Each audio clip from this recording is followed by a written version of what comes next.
So many politicians, Democratic politicians, won't say the word abortion. They just won't say it. Listen to this. The second order I'm signing relates to protecting women's health at home and abroad. The right to choose, critical rights like the right to health care, women's fundamental rights under Roe v. Wade. Access to reproductive health care. It is women's rights, it is reproductive health care, but say the word abortion. Why won't they just say what they mean? All of that abortion stigma hurts my brain. Day after you've had too many martinis, sunglasses, and Advil, painful in my brain. The word is just not that hard to say. Abortion. Abortion. Just say it. Try it. Abortion.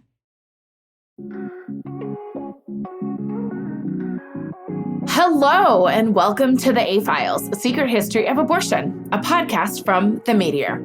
I'm Renee Bracey Sherman. And I'm Regina Mahone. Renee and I are friends who talk about abortion. A lot. And now we have a podcast about it. We do.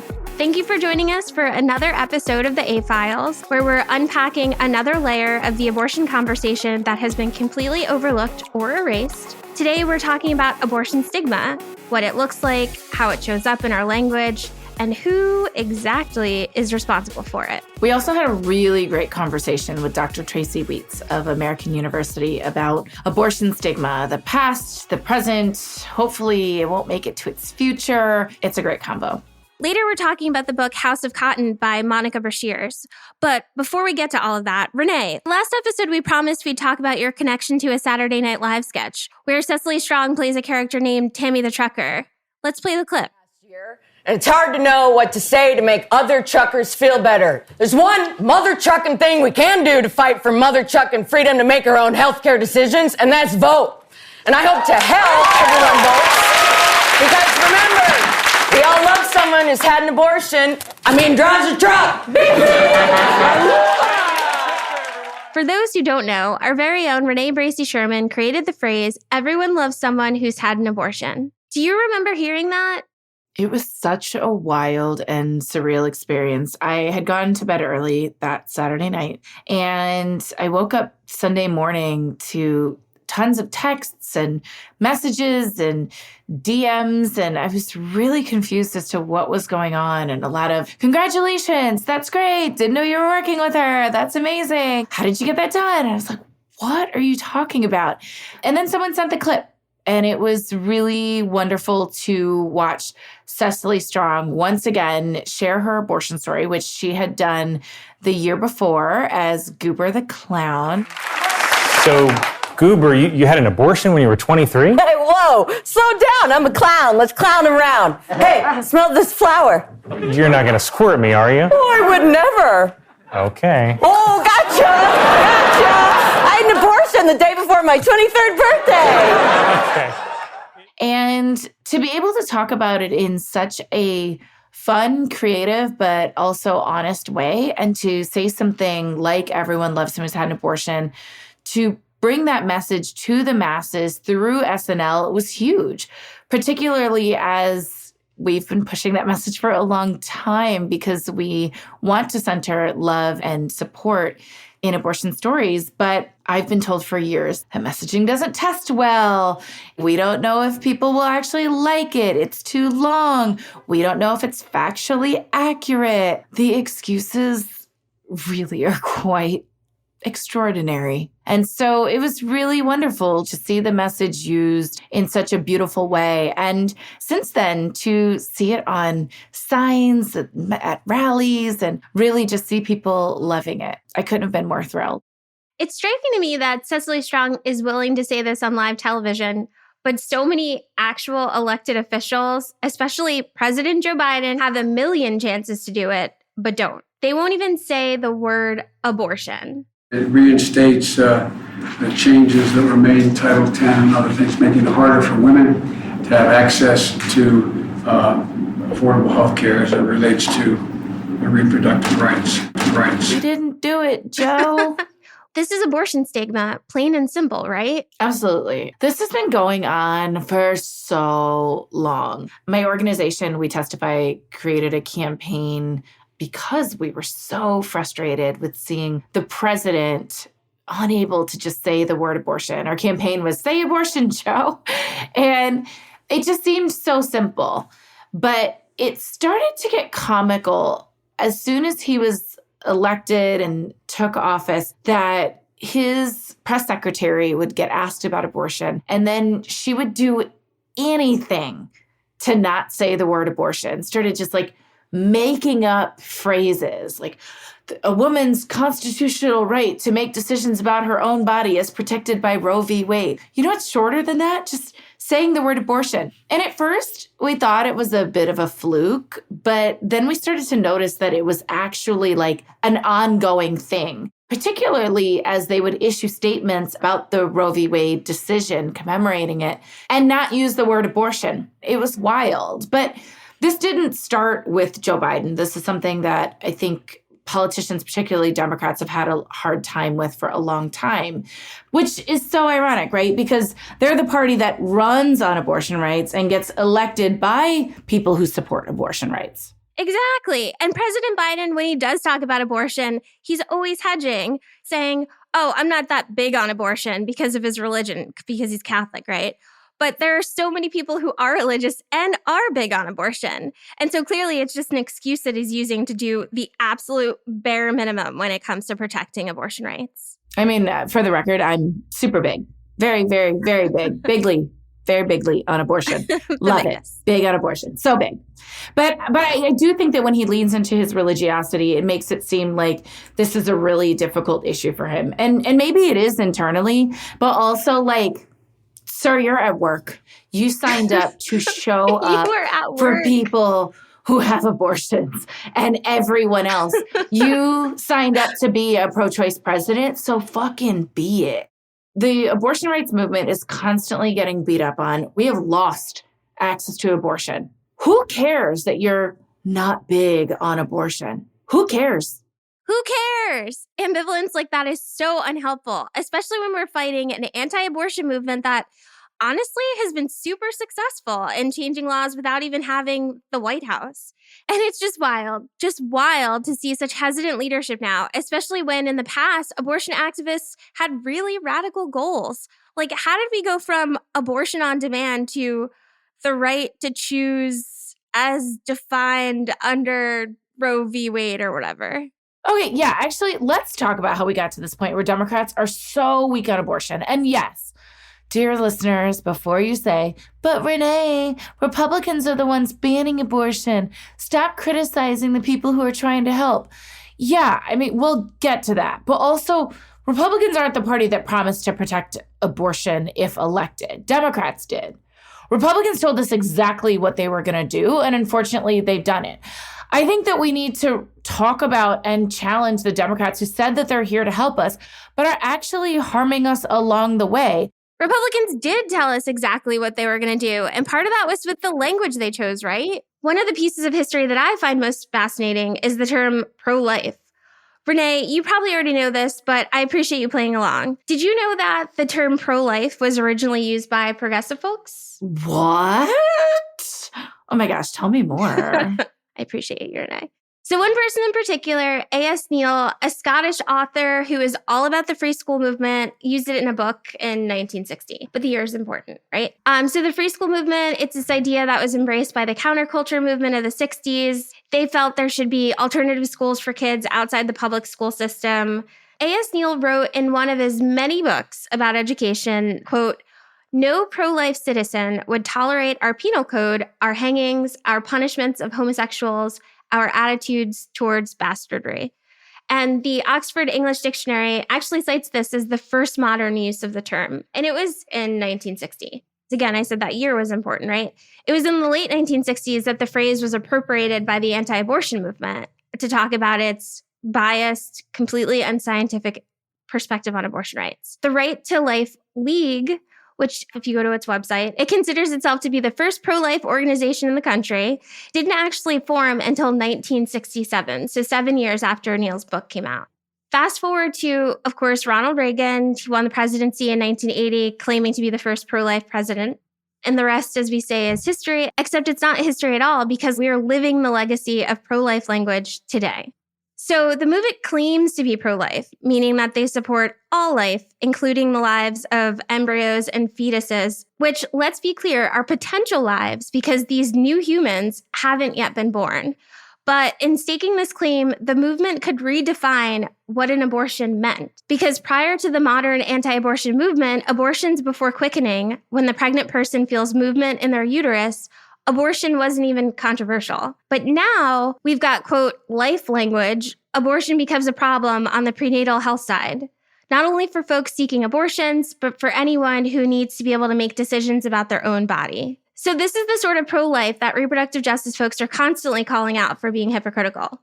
But of course, the movement also weaponizes language that's not even based on medicine or science for purely fear-mongering purposes. They've created terms like partial birth abortion, which isn't a thing.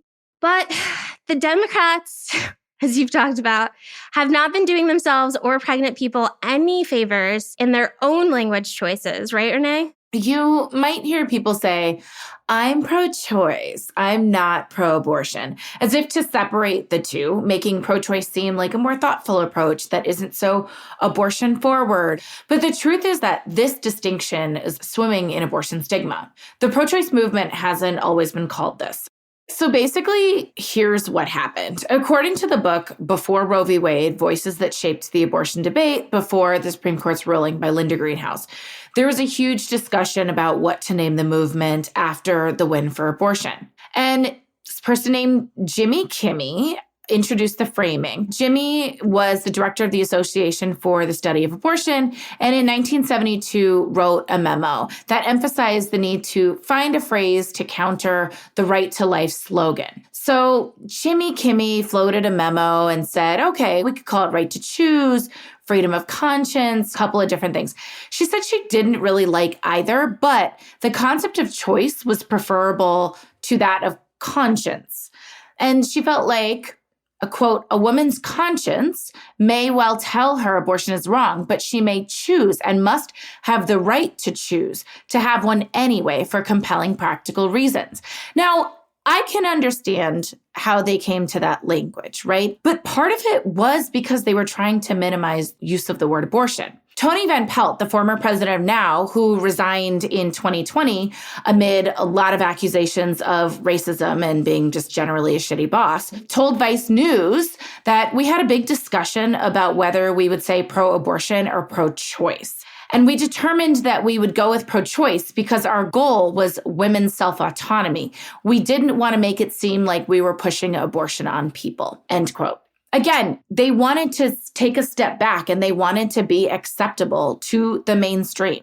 The concept of pushing abortion on people makes me go bananas because the people who created the abortion rights movement in this country were people who had abortions, were people who were focused on repealing abortion laws. People like Pat McGinnis, she's considered one of the first abortion activists in the country, based in California. She, along with two other women, were initially doing abortion referrals in the country after they all had their own abortions. Pat had went to Mexico for hers and said she shouldn't have to go out of her community for an abortion. And so they started out doing referrals and then really focused the movement on fighting for abortion on demand, repealing abortion laws. And so the fact that these like established mainstream pro-choice organizations took those like radical feminist roots of abortion advocacy and turned it into this is just hard to wrap your brain around. We talked in the first episode about reproductive justice and why the framework has been so important. If you haven't listened to that episode, definitely go back. But it's worth repeating again how the founders of the movement intentionally centered the experiences of women of color in defining not only what RJ is, but also why it's crucial for reproductive freedom. 100%. Like, I also want to acknowledge the conversations about language that are still happening in the pro-choice movement today. One of the things that's been a point of contention with transphobes, TERFs, gender essentialists, as they're like rebranding themselves or whatever, are insisting on using the word women or some other like specific language, you know, this uterus image, just to insist that only cisgender women have abortions and only cisgender women have periods. And of course, they hate the term cisgender. And it's really frustrating. They're simply wrong because women, girls, and of course, non-binary people and trans men have periods and abortions. And there are girls, women, trans, and non-binary people who also don't have all of these things, right? Like, hello, I have an IUD, I don't have a period. That's not what makes us who we are. It's ridiculous. And I will say, I personally don't enjoy being identified based on my reproductive parts. And I think it's okay for us to just say that there are people who have abortions and people who haven't yet. But I don't know. I'll be honest. This is like maybe my like hot take, so be ready. I actually don't like the terms birthing people or people with uteruses because for me, I am not a birthing person and I'm more than my uterus. I don't like bioessentialist language or iconography at all. The image is like, I don't know, it's just really boring to me. And for me, and I just mean for me, it doesn't feel representative of my abortion experience. Not to mention, it leaves so many groups of people I care about out of the conversation. But like, we have to be real that inclusion is not solely about language. It's actually about how you show up. Part of that, language matters. Of course, that's what this entire episode is about. And you can have the best intention for your language.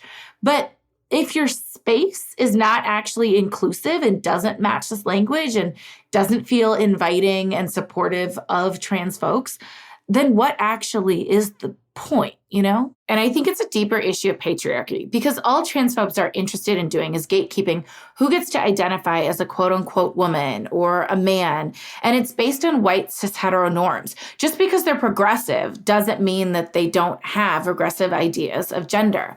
Those ideas are also then put upon Black and brown people and how our bodies should look and how we should behave. Of course, language matters, but this language is a signal towards a larger issue of white supremacy and patriarchy and maintaining who gets to exist in the world and who doesn't. So that's an overview of where we're at with language and abortion stigma. To dig a little deeper, we called up Dr. Tracy Wheats. So here's our conversation with Dr. Wheats. Hi, Tracy. Hello, Renee. Hello, Regina. Hello, thank you for joining us. Can you introduce yourself, Tracy? Sure. My name is Tracy Wheats. I am a professor at American University. My friends call me All Abortion all the time. I started volunteering in my first abortion clinic when I was 18 years old, and I've been doing it ever since. So today we're talking about the ways that language really reinforces abortion stigma. And of course, you wrote a really hugely influential article about why we should stop using the phrase safe, legal, and rare as a pro-abortion slogan, or really a pro-choice slogan. Can you talk about why it's so bad, the central thesis of your belief of why that statement is terrible? The whole idea that it should be safe, legal, and rare suggests that there's something wrong with abortion. So like, we know there's nothing wrong with abortion. It's a normal part of pregnancy outcomes. It's been here for forever. It's going to be here for forever. So just opposed to it as a phrase. But then if you take it apart, it's also problematic. So starting with the last word, which is rare. It's never going to be rare. I did some statistical calculations in that paper. And so even if you look at the contraceptive failure rates for the best contraception, and you imagine that people are fertile from the age of 15 till 45, and they use the best contraception methods, and they want to be pregnant only 2 times, you're still going to have a certain number of abortions, and those are going to happen at such frequency that you're never going to get to a rare number. So that's just statistically not possible. And then the second is, it suggests that like we could come to a number and the anti-abortion movement would like stop fighting. Like we would get to a number, they'd be like, oh, okay, finally, you got it down low enough that like, well, we're all okay. So never going to get rare. So let's go to the first word, which is safe.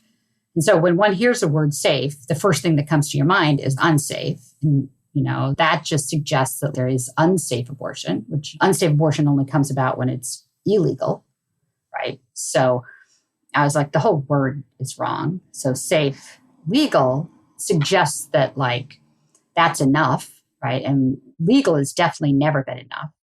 Roe's never been enough to guarantee access for the people who need access to abortion. So the whole phrase is wrong and each word is wrong. And I was trying to say that taking this up as our ideal just will perpetuate stigma.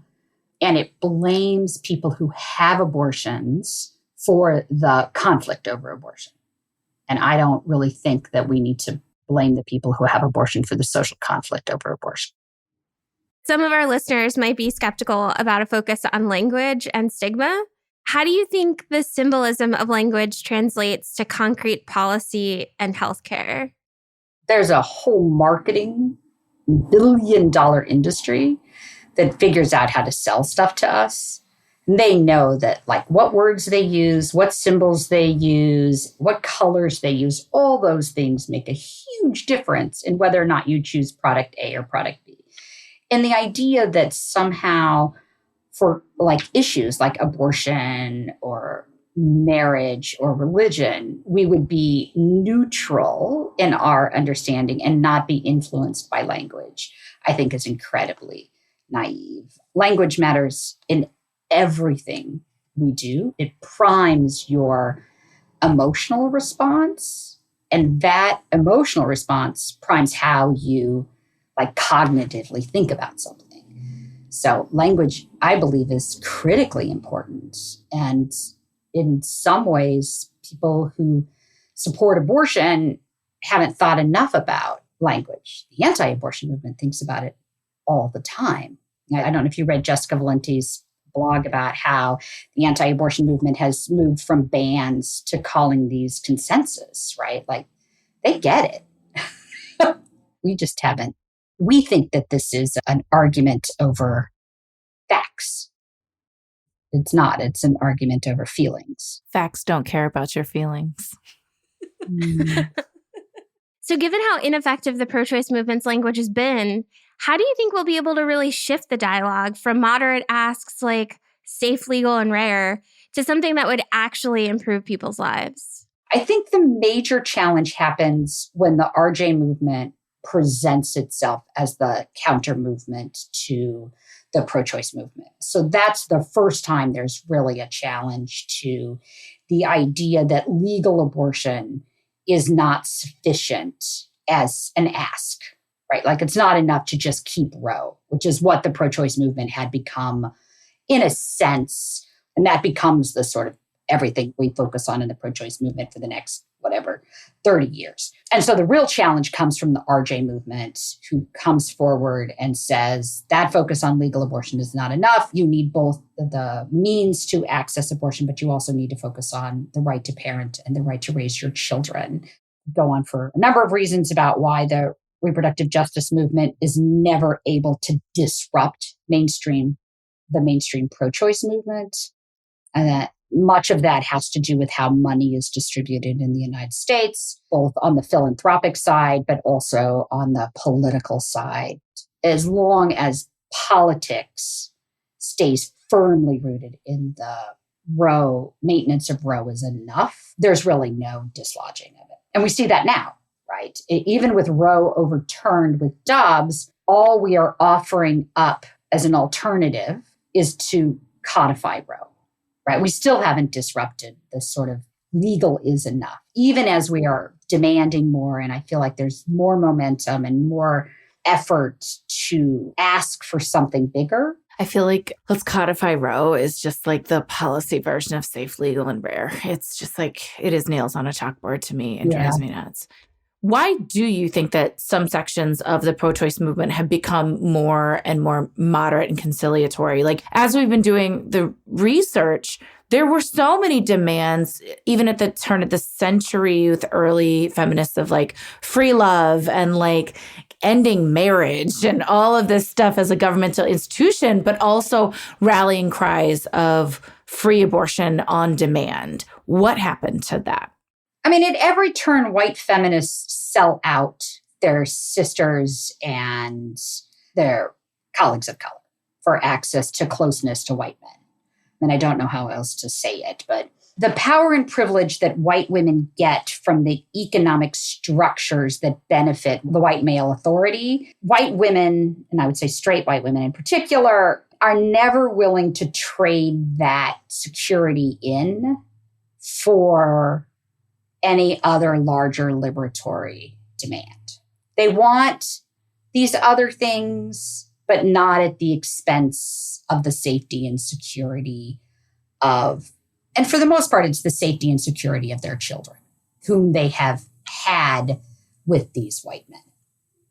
And my white straight sisters will probably be upset with me, but that's really fundamentally what stops the revolution from ever happening. They'll get over it. It's part of the problem. I don't know. So you and I have known each other a long time, and it's super no secret that you and I do not love a lot of the slogans that are in our movement. We went through safe, legal, and rare already. Let's go through a couple others and kind of a lightning round of what sucks about each of them. A decision between a woman and her doctor. Okay, let's just say that there are abortions that people need their doctor's input on. So if you have a genetic condition and you don't know what the probability of that genetic condition in that fetus is, you might ask a doctor to help you decide how to ride that risk. That's a very small number of times when someone is pregnant. The vast majority of decisions that people are making about abortions have to do with the future of their life, the context of their relationship, whether or not they feel like they're ready to parent, whether or not they have the economic means to have. None of those things a physician can weigh in on. I have never gone to my physician and said, do you think I can pay my electrical bill next month? The only reason that person is in that phrase is because we think, and in this case, women in that sentence need a supervisor. This is really about validation from an authority figure that somehow my decision is legitimate. I think people in general want to know that someone isn't alone in making an abortion decision. But the reality is that the reason a lot of people make abortion decision alone is because you stigmatize the shit out of it and they didn't have anybody to go to. And that person doesn't need to be a doctor. This is where I got to put in a little bit of research that over 90% of people who by the time they arrive at the abortion clinic are very confident about their decision. That whole idea that somehow they even need that when they get to the abortion clinic is pretty false. Throw in Sarah Cowan's research that people usually tell between 1 and 2 people that they're having an abortion. So it doesn't have to be a doctor. People are telling someone. So yes, shout out to the research. Okay, but what about our next favorite phrase, the right to choose? Yeah, probably when the phrase was created, it was fine. But like what people didn't imagine is that choice as a phrase assumes that people have the means to pick either option, right? So I choose between a red and a blue car, right? It's a trivial choice versus the way people think about abortion is it's actually quite a decision, right? It's quite a meaningful thing in people's lives. And often because of the way we have structured the economy in the United States, it is not actually, people don't actually have all of what they need to be able to choose on both sides, right? Many people, if they had more economic resources, would actually like to parent the children that they find themselves pregnant with. They don't regret their decisions. They know this is the decision that they needed to make. But if things could be different in the economy, if people could have more resources, if we actually cared about low-income families, they would like to have made a different decision. And so choice suggests that you have everything you need. I think the other thing that just drives me bananas about the phrase is that it gets used instead of the word abortion. It's the right to choose. To choose what? The right to choose exactly what? When I hear politicians say, I support the right to choose, what they are saying is I support this conceptual thing, not that I actually support the people who make this decision. That's the difference, is like you support the people, I give you the resources to make that decision, which is a very different thing. Yeah, there's the right, but I'm not actually going to make sure you have the right to do the thing. Okay, so these next ones are common rallying cries. How about my body, my choice? Yeah, as a queer person, as a fatty, like these things, like the idea of bodily integrity, bodily autonomy, like I care a whole bunch about. So again, I get the sentiment behind it, but very few people think about their pregnancies as like an expression of what I'm doing with my body, right? It is a piece of the body, but it isn't what you're doing, right? You don't want the invasion of your body. I don't want someone to come into my body and take a piece of it. As a country that was built on enslavement, we should care a lot about when we take people's bodies and we use them against their will. But my body, my choice makes it again sound flippant. And I think it just truncates away all of what is actually happening in the way in which people care deeply about being able to make these decisions for themselves. And it's so funny because like when it got co-opted by the anti-vaxxers, right? When they were like, my body, my choice, it just got so angry both by the co-optation, but also you seem ridiculous.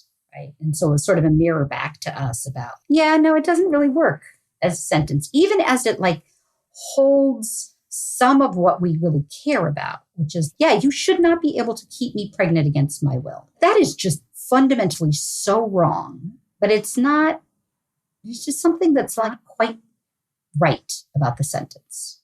As someone who is presently pregnant, I think it's weird to put a focus on your body because people already like touch you, right? Like people just see you as a body, as a vessel, and they just completely dehumanize you. So in a lot of ways, that phrase dehumanizes the pregnant person because it just puts the focus on their body again instead of the actual life and the experience of pregnancy. I think what frustrates me about it is that it's so individualistic. It's really important for it, yes, of course, bodily autonomy and that, but it doesn't actually speak to the world that we want to create where it's, okay, fine, your body, your choice, then you pay for it. You get it yourself. No one in our community needs to help you. We don't need to make sure that you have the things that you need. On a larger scale, it doesn't actually talk about what is the reproductive justice world that we are all trying to build. It sticks in the very American individualistic, figure that shit out for yourself type of thinking. The next one that we're going to critique is we won't go back. Yeah, it's just so funny because all of our vision is actually backward looking. We would like to codify Roe and we would like to overturn Hyde. And it assumes that there's a back to go to, right? And like it is, we remember a time prior to the 1960s, a narrative in which lots of people died of illegal abortion. And so we are drawing on a trope in which we are saying, if you make it illegal, we're going to go back to those days when people are going to die, right? So that's the trope. And so it's in the wrong space because we know that today we have means of managing our own abortions when it's illegal that can be very safe. And those times just don't exist. And like we've already gone back on civil rights. We've already gone back on voting rights. White women's dystopia is separate from the rest of all of the horrors that are going on. I think what for me is challenging about our movement's phrasing overall is that it's not forward thinking. It's not very visionary. It's not saying what is the world that we want to build. We often define ourselves by what of our opposition we don't want instead of actually what is the alternative that we are trying to create. And as you pointed out, with white supremacy, both political parties do benefit from that. So then we'd have to discuss who actually is our opposition, because I believe anti-abortion Dems are our opposition and others in our movement do not. Is there anything we didn't talk about today around abortion stigma, around language that you can think of that you'd like to talk about? Well, one that I just want to call out Renee's work for so many years in centering the people who have had abortions. It still shocks me that this movement is not centered on and led by people who have had abortions. But whenever we ask what's happening on the ground, how is this impacting people, We never turn to the people who have abortions. And I think it still reflects the deepest stigma in our movement, which is we're still uncomfortable with the fact that people have abortions. And we cannot get over that. And until we get over that, like the whole reason that we are fighting for this is so that people will have abortions. And in fact, maybe more people will have abortions because there'll be less stigma and people will feel less bad about contemplating the decision or seeking abortion care. So that's the piece that still really strikes me, is that we're not over that. Whew. Do you have a call to action to listeners? My call to action is always the same, which is say abortion. If you're in favor of abortion, say that you're in favor of abortion. And if you have people in your life who are against abortion, take them on. It is not okay to say we agree to disagree, because agreeing to disagree has actually led to the election of people who have criminalized abortion and have made abortion illegal and have made it impossible for people to get abortions, or have made it impossible for people to pay for abortions, or have created the social stigma. So get over the conflict, engage in the conflict, disagree with people about abortion, break through to the other side.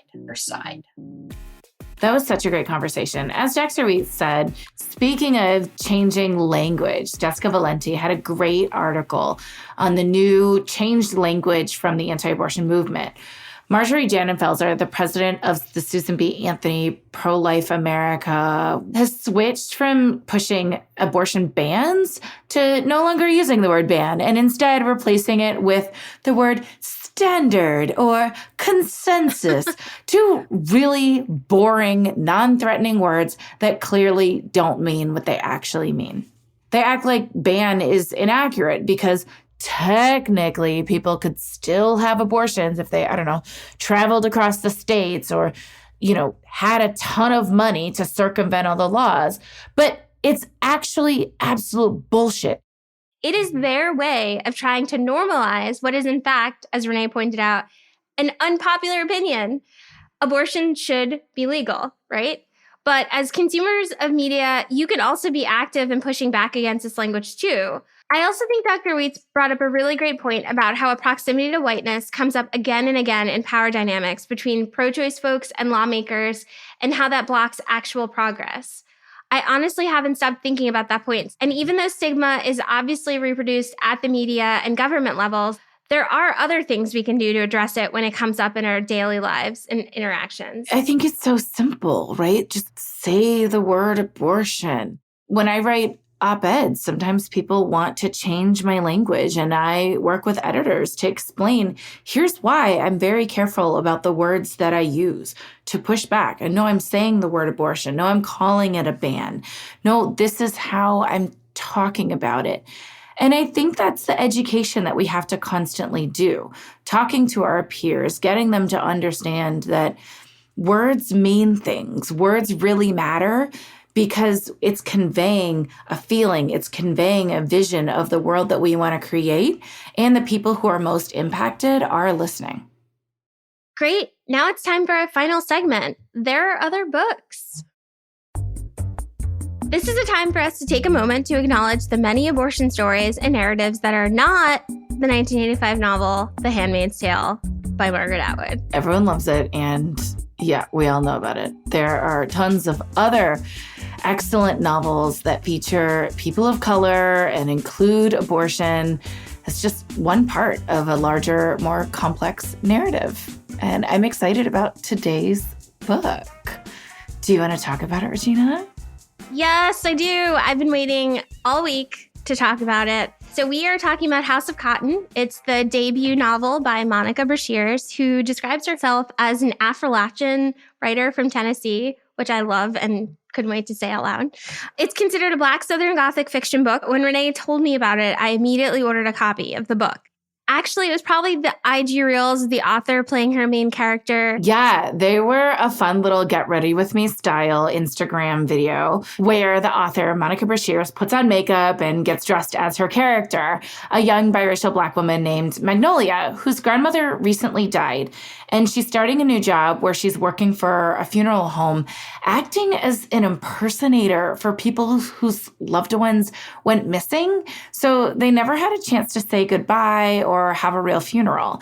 And she has to read a file to learn about the character. And then her boss's aunt does her makeup and outfits. And the story goes on from there. Oh my goodness, the plot is so good. But the thing I love most about the book is that while it's definitely about an abortion, it's also not the abortion that defines the character or even what drives the narrative. The worst kind of abortion storyline, in my opinion, is one where it's like the only defining thing about the person. Don't get me wrong, abortions can absolutely have that kind of impact on a person's life. At the same time, we all live complicated lives and have relationships and interests that extend beyond any one thing or moment in our lives. So the fact that Magnolia is such a beautifully thought through and complex person is what really was, I think, the most admirable thing about the book, the writing, the character development. Also, it was a self-managed abortion, which I think I texted you about this, Renee, while I was sitting at the pool. It was my birthday weekend, reading the book, and I was just blown away. The fact that I think this has to be really rare in modern literature, at least in the books you and I have read. And you've read damn near all of them. At this point. I somehow have this really weird knack for picking up a random book and then there's like a surprise abortion in it. This one was actually recommended to me by my friend Dr. Gretchen Sisson, who researches abortion on television, but she also didn't know there was an abortion in it. Anyway, I really loved this one because it's a bit gothic, a bit mysterious, and the characters are imperfect. Throughout the book, Magnolia engages in sex work and is making decisions about a pregnancy and decides to self-manage because she wants to save money and doesn't want to encounter protesters. She's also deeply grieving the loss of her grandmother, whose spirit she is talking to and discusses her decisions and options with. I love the complexity and the steadfastness of Magnolia and what she brings to her abortion decision, and really just the story overall. Also, the cover of the book is stunning. It's gorgeous, and I'm truly a sucker for a beautiful book cover. So yeah, you should read House of Cotton by Monica Brashears. And do you know why? Because there are other books. There are other books. All right, that's it for the A-Files today. See you next time. Abortion over everything. The A-Files is produced for The Meteor by LWC Studios. Our hosts are me, Renee Bracey Sherman, and Regina Mahone. Our executive producers at The Meteor are me, Regina Mahone, Renee Bracey Sherman, Cindy Levy, and Tara Abrahams. At LWC Studios, our executive producer is Juleka Lantigua. Paulina Velasco is our managing producer. And our producer is Ann Lim. Kojin Tashiro is our sound designer and engineer. This podcast is produced with support from the Meteor Fund, the Meteor's nonprofit initiative. Additional thanks to Pop Culture Collaborative for their support. You can support us by subscribing to the A-Files wherever you get your podcasts. And please take a second to rate us. 5 stars, please. And leave us a review. It would mean a lot. For links to any resources mentioned in this episode or more information, visit our website at wearethemeteor.com/theafiles. You can follow us on social media. I'm at @RBraceySherman on Twitter and Renee Bracey Sherman on Instagram. And for Regina, by Regina Mahone on Twitter and Instagram. You can follow The Meteor at The Meteor on all platforms. Thanks for listening. Thanks for saying the word abortion. And remember, everyone loves someone who's had an abortion.